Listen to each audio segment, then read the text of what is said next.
Good morning বন্ধুরা, আশা করি আপনারা সকলে খুব ভালো আছেন এবং সুস্থ আছেন।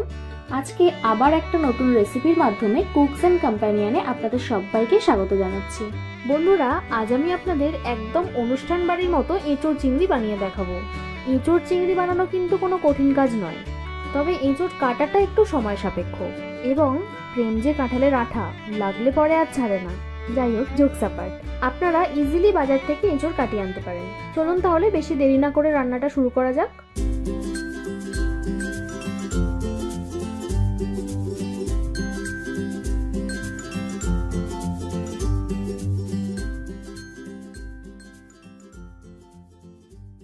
প্রথমে আমি এঁচোড় চিংড়ি বানানোর জন্য দুটো টমেটো 4 ভাগ করে কেটে একটা মিক্সার জারে নিয়ে স্মুথ পেস্ট তৈরি করে নিচ্ছি। তারপর একইভাবে 2 ইঞ্চি মতো আদা, 5 থেকে 6 কোয়া রসুন আর ঝাল অনুযায়ী 5 থেকে 6টা কাঁচা লঙ্কা সামান্য জল দিয়ে স্মুথ পেস্ট তৈরি করে নেব। এবার 3টে বড় সাইজের পেঁয়াজ একদম ছোট ছোট করে কুচি করে নিচ্ছি।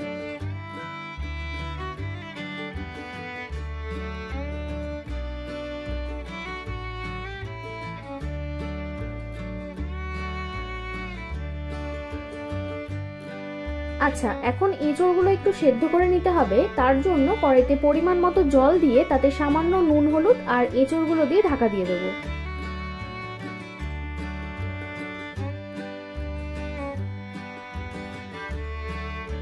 এই দেখুন, 15 মিনিট ঢাকা চাপা দিয়ে রাখার পর এঁচোড়গুলো 80% মতো সেদ্ধ হয়ে গেছে। এবার কড়াইতে পরিমাণ মতো সর্ষের তেল দিয়ে আলুগুলো ভেজে নেব। আলু ভাজার সময় অবশ্যই একটু নুন হলুদ দিয়ে ভাজবেন।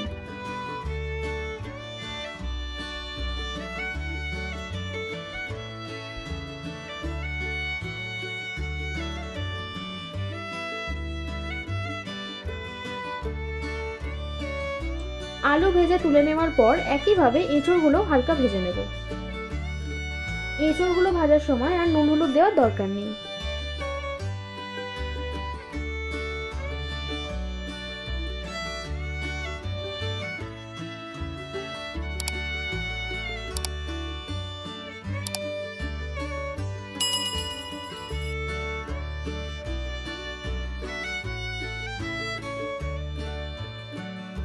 এঁচোড় ভেজে তুলে নেওয়ার পর চিংড়ি মাছগুলো ঠিক 1 মিনিট ভেজে নিচ্ছি।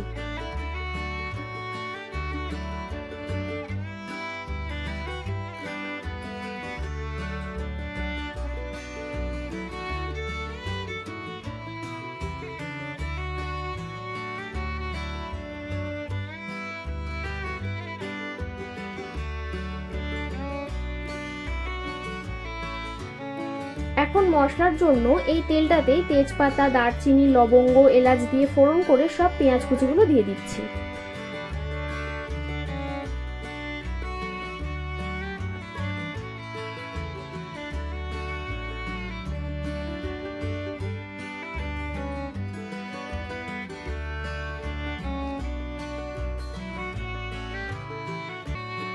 তারপর পেঁয়াজটা গোল্ডেন ব্রাউন না হওয়া অবধি অপেক্ষা করে বেটে রাখা মশলাটা দিয়ে দেবো।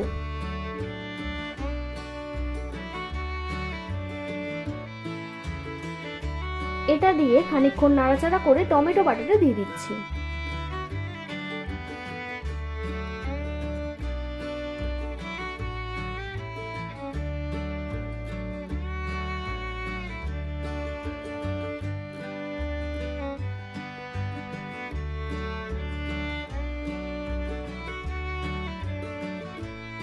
টমেটোটা খানিকটা ভাজা হলে কিছু ঘরোয়া মশলা যেমন 1 টিস্পুন হলুদ গুঁড়ো, 1 টিস্পুন কাশ্মীরি লঙ্কা গুঁড়ো, 1 টিস্পুন ঝাল লঙ্কা গুঁড়ো, স্বাদ মতো নুন আর 1 টিস্পুন চিনি দিয়ে ভালো করে কষাবো।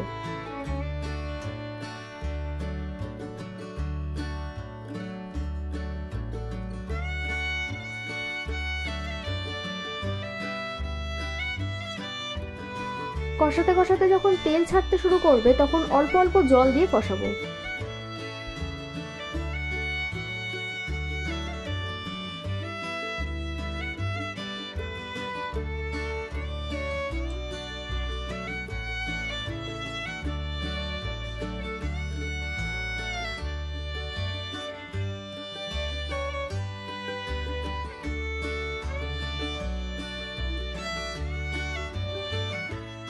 মশলাটা পুরো কষানোর পর ভেজে রাখা আলু আর এঁচড়গুলো দিয়ে দিচ্ছি।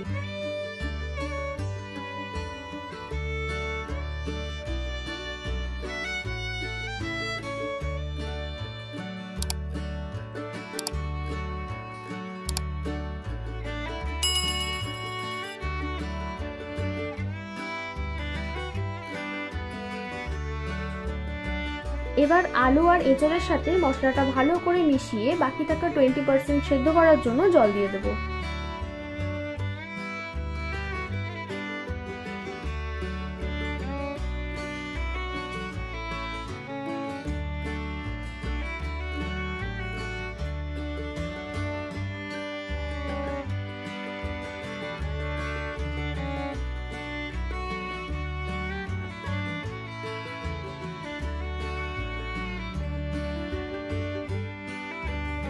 এখন ঢাকা দিয়ে 15 মিনিট মিডিয়াম ফ্লেমে রান্না করে নেব। ঢাকা খুলে যখন দেখবেন তেলটা ভেসে উঠেছে, তখনই 1 টেবিল স্পুন ঘি আর বেশ অনেকটা ধনেপাতা কুচি দিয়ে দিতে হবে।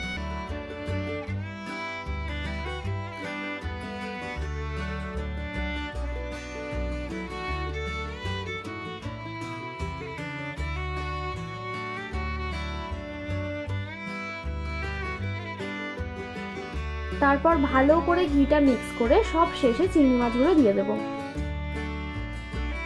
চিংড়িগুলো ভালো করে মিশিয়ে দিলেই কিন্তু তৈরি হয়ে যাবে এঁচড় চিংড়ি। আপনারা দেখলেন খুব বেশি কিন্তু উপকরণ লাগেনি আর ঝটপট রান্নাটা তৈরি হয়ে গেল।